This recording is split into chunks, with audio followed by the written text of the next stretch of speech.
Vous êtes à l'écoute de l'ORTM, merci de nous rejoindre. Il est 7h à Bamara-Maoubé, dans la région de Toumoutou.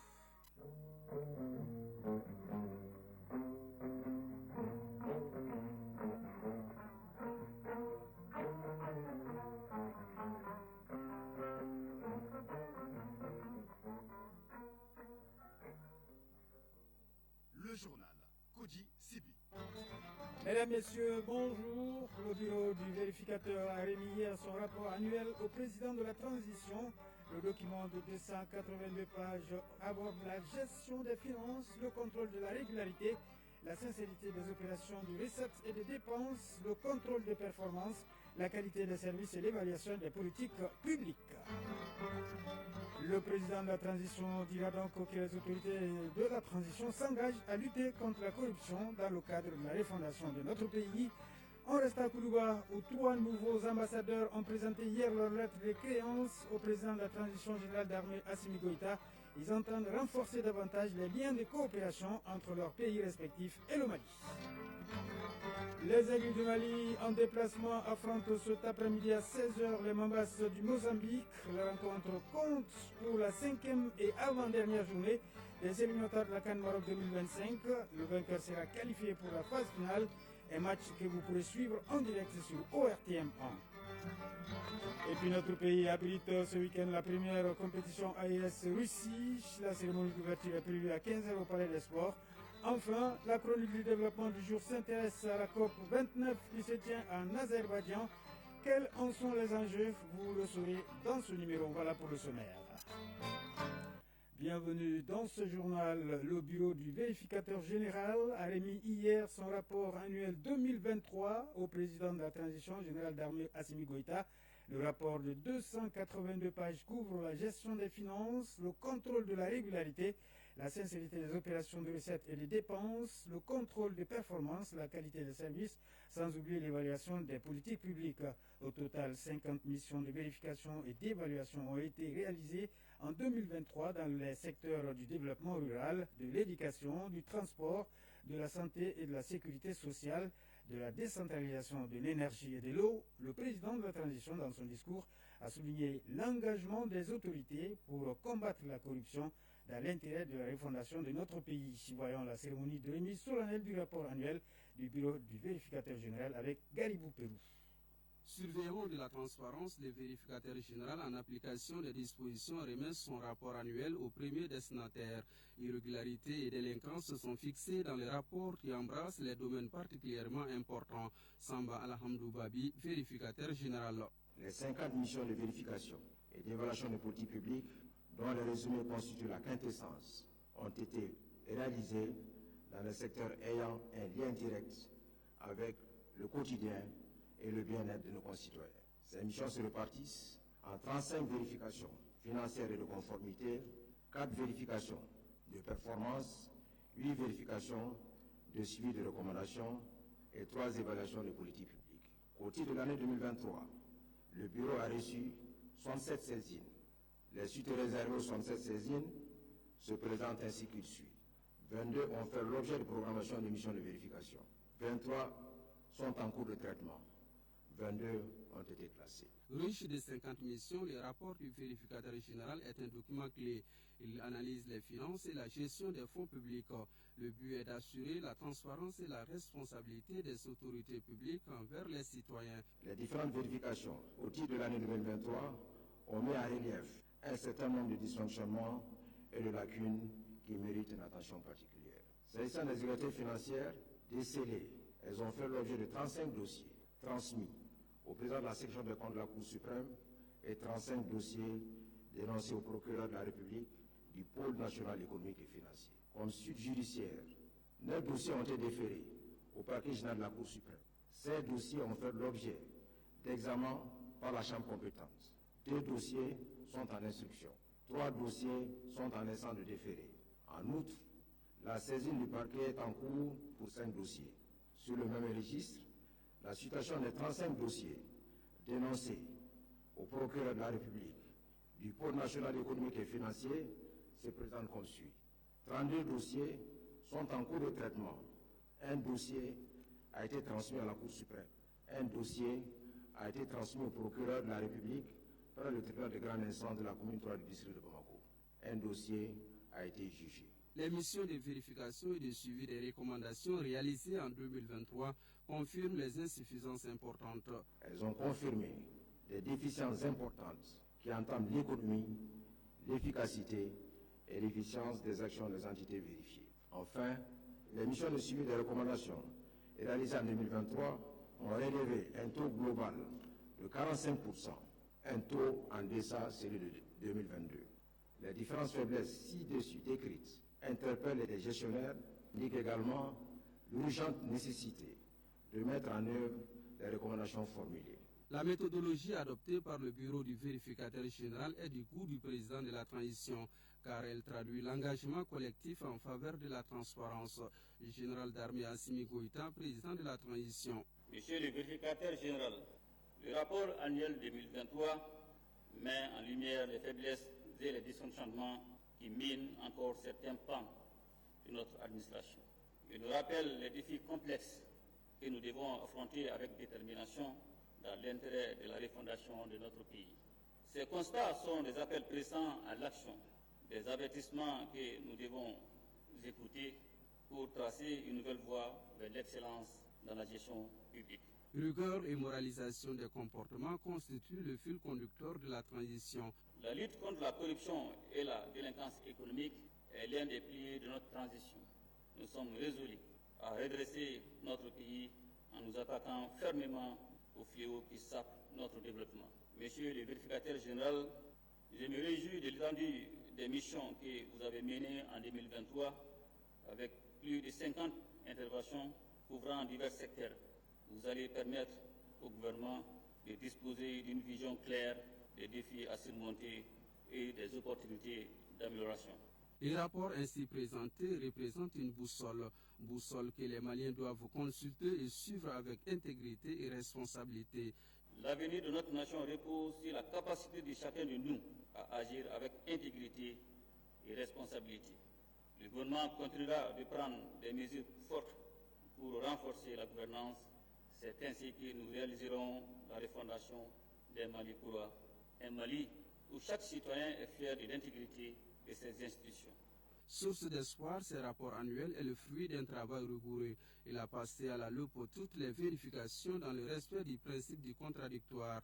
En somme, ce document est une guidance pour les juridictions spécialisées de contrôle et de répression.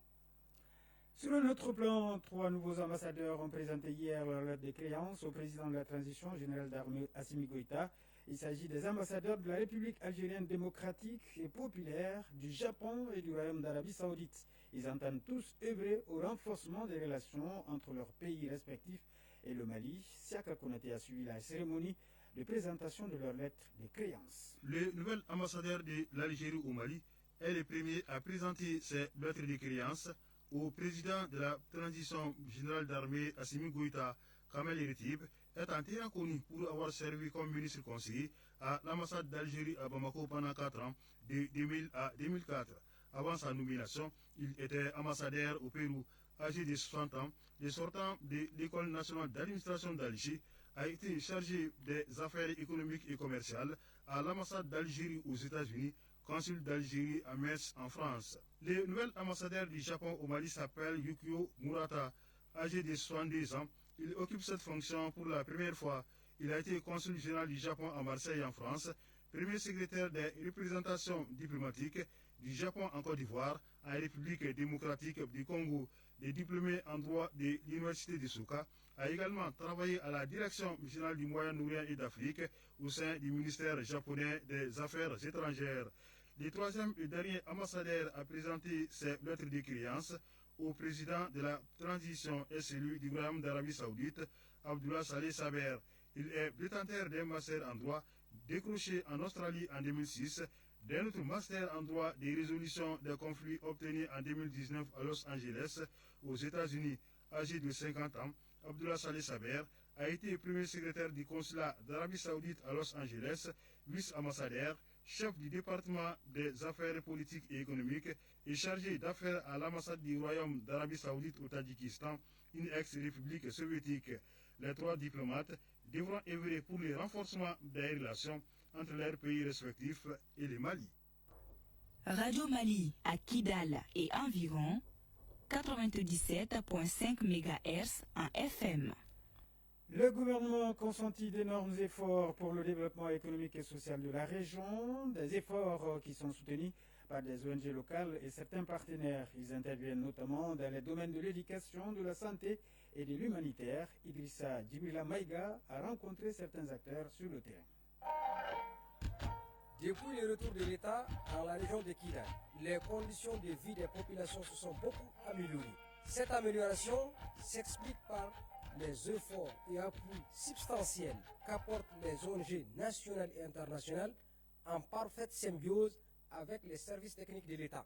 Les différentes activités des ONG de la place, avec l'appui des autorités administratives et politiques, portent sur la sécurité alimentaire et les moyens d'existence, l'eau, l'hygiène et l'assainissement, la santé publique, le maraîchage et bien d'autres secteurs de développement. Madame Assouri Aïcha Belko-Maïga, présidente de l'ONG EFAD Kidal. Depuis que les services techniques sont là, vraiment nous sommes à l'aise de travailler parce que vous savez que nous sommes redevables à la population, nous sommes des ONG, nous proposons ou souvent nous soumissionnons à des programmes, mais la cheville ouvrière de tout ce que nous faisons, c'est l'administration et les services techniques. Malgré les difficultés de tout genre auxquelles l'État fait face, aussi bien que les ONG, beaucoup a été fait pour alléger les souffrances des populations. Mohamed Aguel Mokhtar, président de l'ONG Tekilt Kidal. Nous avons mené pas mal d'activités de sensibilisation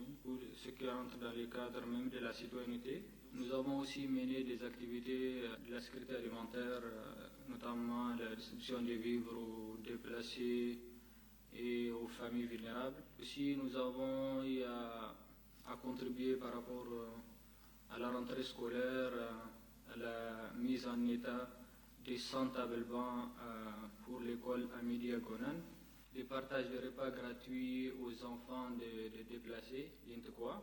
Ibrahim Aksidiki, responsable des bases MSF Espagne, Kidal. Nous fournissons des soins de santé avec bien sûr une gratuité totale, tout en leur permettant d'avoir accès à des soins de base de qualité comme la nutrition, les soins psychosociaux, les consultations externes, la promotion de la santé, les consultations prénatales et postnatales. Les ONG et les autorités administratives et politiques de Kidal sont plus que déterminés et engagés à relever le défi du développement de la région et de ses communautés. Kidal, Idrissa Djibrila Maïga, Songolo Doumbia pour l'ORTM.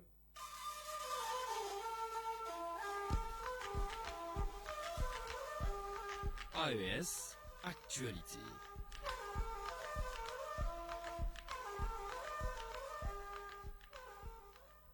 Première escale, le Burkina Faso, des experts burkinabés et ceux de la société d'État russe Rosatom échangent sur le projet de construction de la centrale nucléaire au Burkina.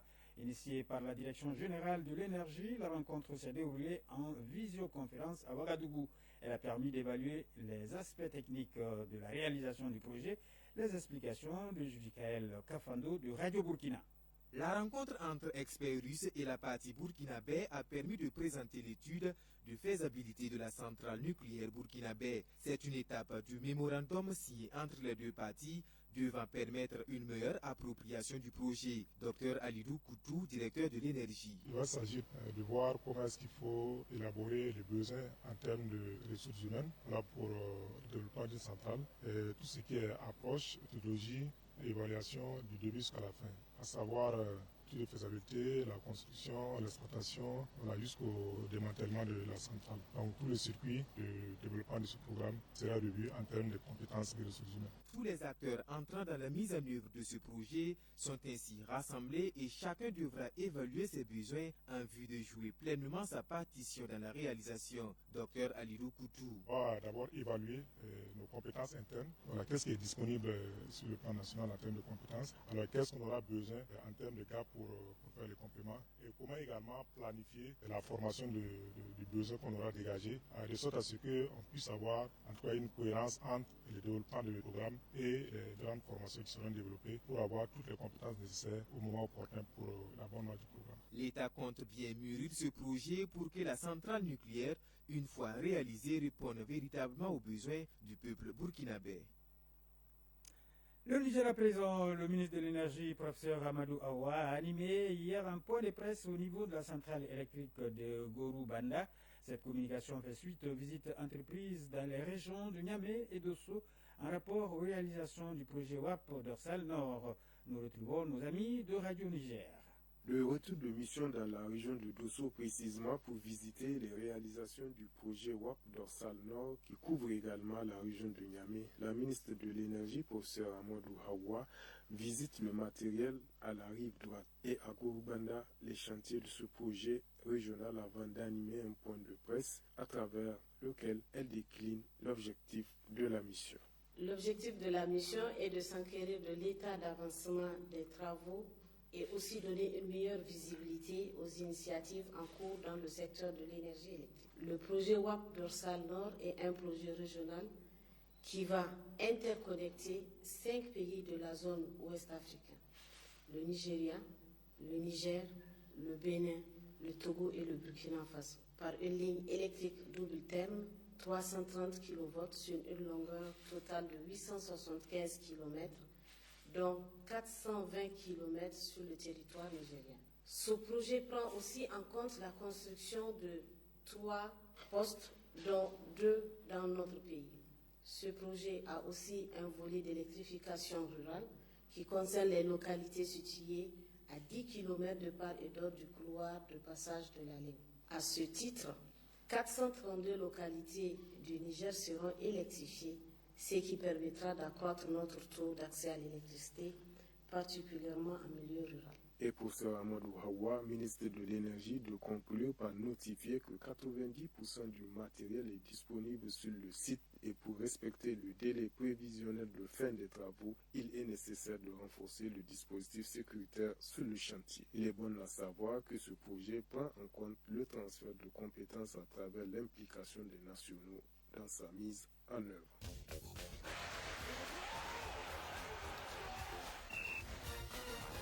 La page des sports, arts martiaux, pour commencer, notre pays s'apprête à organiser ce week-end la toute première compétition de taekwondo à AES Russie. La compétition est réservée aux catégories olympiques et puis football éliminatoire CAN 2025 au compte de la 5e et avant-dernière journée. Le Mali jouera contre le Mozambique cet après-midi à partir de 16h à Maputo. Outre Mozambique-Mali, plusieurs autres rencontres sont au programme. Le résumé de l'actualité sportive avec Isaac Chinou. Éliminatoire CAN Maroc 2025, c'est ce vendredi à 16h anniversaire que se dispute le duel au sommet du groupe I entre le Mozambique et le Mali au compte de la 5e journée. Avec 8 points chacune, les deux équipes visent la qualification avant le terme des débats. Côté Aigle, l'état d'esprit est bon. Les enjeux de ce match Mozambique-Mali avec nos envoyés spéciaux Seratou Sissé et Sidi Mouribou Dambélé. Le Mozambique 8 points plus 4 et le Mali 8 points plus 2 se partagent le fauteuil de leader du groupe I. Le vainqueur de cette explication se qualifiera directement pour la CAN Maroc 2025 et terminera premier au terme de ces éliminatoires. Les Aigles du Mali, intraitables à l'extérieur, veulent tirer à nouveau la couverture de la réussite sur eux. Ils sont conscients de l'enjeu face aux Mambas du Mozambique. Tom Saint-Fit, sélectionneur des Aigles du Mali.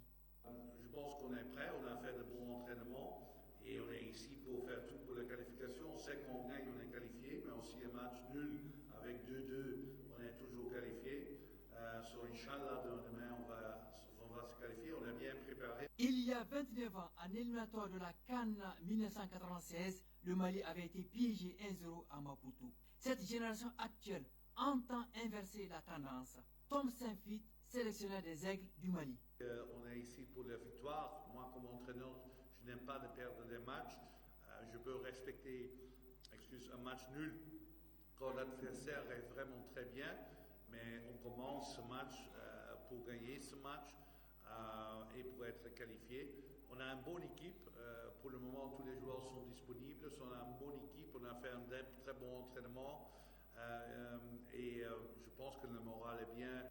La colonie malienne a promis de jouer sa partition au stade national Zimpito de Maputo de 42 000 places et pousser les Aigles vers la qualification à la CAN, la 14e de l'histoire, la 10e consécutive. Maputo, Siragatou Sissé, Sidi Modibo Dembélé pour l'ORTM. Outre Mozambique-Mali, l'autre rencontre du groupe se jouera entre l'Eswatini et la Guinée-Bissau. Il y a une rencontre également prévue pour 16h. Autre match au programme ce vendredi. Botswana-Mauritanie, Ouganda, Afrique du Sud, Cap-Vert, Égypte, Zambie, Côte d'Ivoire, Zimbabwe, Kenya, Angola, Ghana, Gabon, Maroc et Gambie, Comores. Hier, au conclusion de cette 5e journée, ici à Bamako, le Burkina Faso a été battu par le Sénégal 1-0. La Guinée équatoriale et l'Algérie ont fait match de 0-0. Les Lesotho a battu la Centrafrique par 1-0. L'Afrique du Sud a eu raison du Congo 3-2. Le Burundi et le Malawi ont fait match de 0 but partout. La Tunisie a rebattu Madagascar par 3-2. Le Niger a été sans pitié du Soudan 4-0. La Libye, en déplacement, a eu raison du Rwanda 1-0. Et le Bénin et le Nigeria ont fait match un but partout. Arts martiaux, notre pays s'apprête à organiser ce week-end la toute première compétition de taekwondo AIS Russie. Une grande marque de confiance pour notre pays qui assure d'ailleurs la présence de la Confédération des États du Sahel. Réservé aux catégories olympiques, d'autres activités seront au menu en marge de cet événement sportif d'arts martiaux qui commence ce vendredi au Palais des Sports de Ramatu Maïga. Pour plus de détails sur l'importance de cette compétition et des points de préparatifs, je propose d'écouter le président de la Fédération malienne de taekwondo, Maître Alioune Badara Traoré. Il est au micro de notre reporter Arju Martina. On veut faire la promotion de notre pays, la promotion de notre espace AES. Donc les artisans vont être également là. Cette compétition est une première du genre dans notre espace qui regroupe nos 3 pays autour d'une compétition avec notre partenaire stratégique, la Russie. La compétition prendra fin demain. Voilà. Mozambique-Mali, voilà, au compte des éliminatoires de la CAN 2025 à partir de 16h heure de Bamako, à suivre en direct sur ORTM 1. Chronique du développement.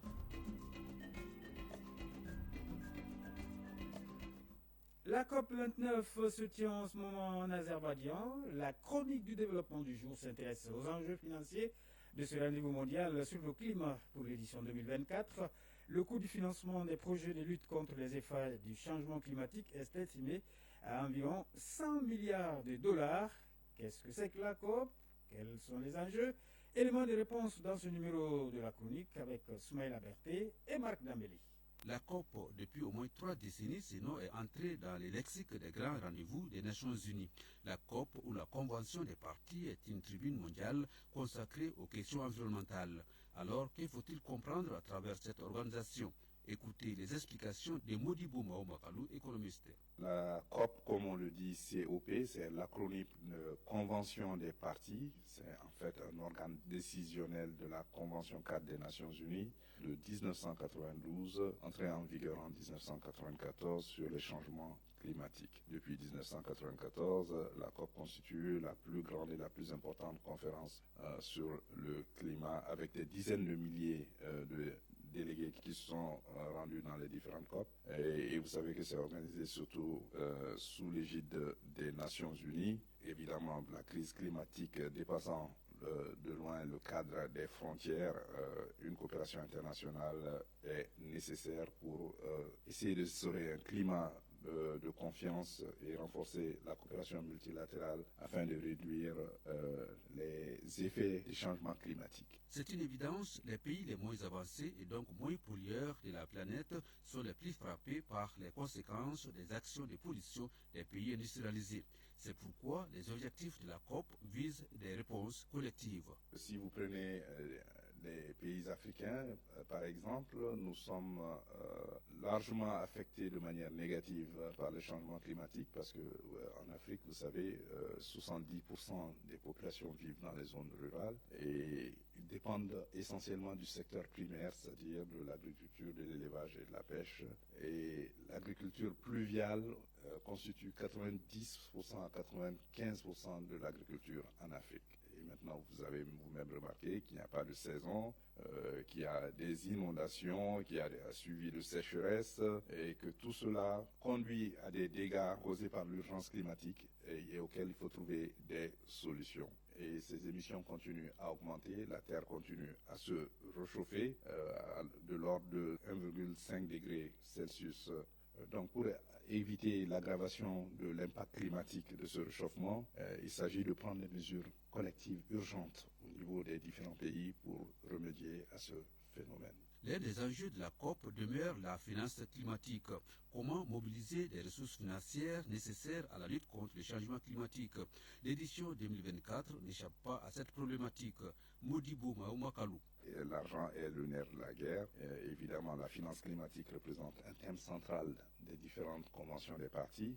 Mais durant la COP29, les pays vont devoir trouver un nouvel objectif collectif quantifié en matière de financement, ce qui succédera à l'objectif de financement de la lutte contre le changement climatique par les pays développés. Pour le moment, il était convenu de réunir 100 milliards de dollars américains. Ce montant avait déjà été fixé à Copenhague au Danemark, à la COP 15. Mais maintenant, la question c'est de savoir comment mobiliser ces dizaines de milliers de dollars, parce que évidemment, qui va payer et comment mobiliser ces ressources, c'est cela l'enjeu majeur des COP. Les causes du changement climatique sont donc connues, mais les solutions se font toujours attendre. Il reste donc aux pays industrialisés et grands pollueurs de respecter leurs engagements, notamment financiers, gage de réussite dans ces difficiles combats contre les effets de ce phénomène climatique mondial. Voilà, à 7h passées de 26 minutes se referme ce journal. Mise en onde Alou Koulibaly, présentation Kodi Sibi, mise en ligne Mohamed Koulibaly. Merci au rédacteur en chef adjoint Ousmane Dao qui m'a aidé à le préparer. Nous vous souhaitons de passer une excellente journée de vendredi en compagnie de nos programmes. Prenez soin de vous.